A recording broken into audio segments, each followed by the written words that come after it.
During this 2-week period and beyond, we will test more people who have symptoms, and we will also launch a targeted testing program for those who don't have symptoms.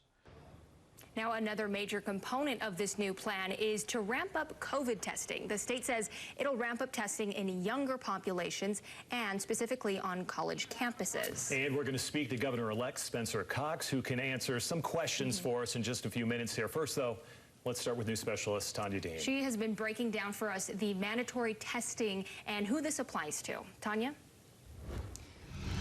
Mike and Ashley, health officials say they're particularly concerned about 15 to 35-year-olds. That age group has more potential of spreading COVID-19 and not knowing they even have the virus. So mandatory testing will go into effect for college students, some high school students, and potentially in the workforce.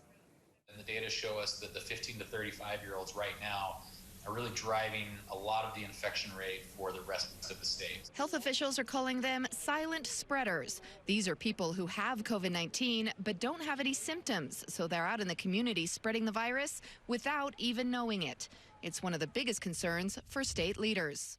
So the idea here is to go out and test as many individuals as we possibly can and find out who these people are in terms of who these silent spreaders are, and essentially remove them from the transmission pool by isolating them throughout the course of their infectious period.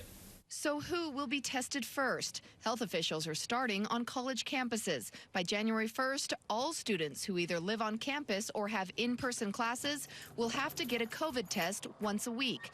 The University of Utah is already getting a jump on that testing. Their goal is to test every single one of their 32,000 students in the next 2 weeks before Thanksgiving. What we're looking at in the next couple of weeks is trying to get all of our students tested, or at least give them the option to be tested before they return to the communities. Again, University of Utah students come from around Utah, Everett County, and again, we know it's not just for the safety of our students, but also for their families and the communities they're returning to.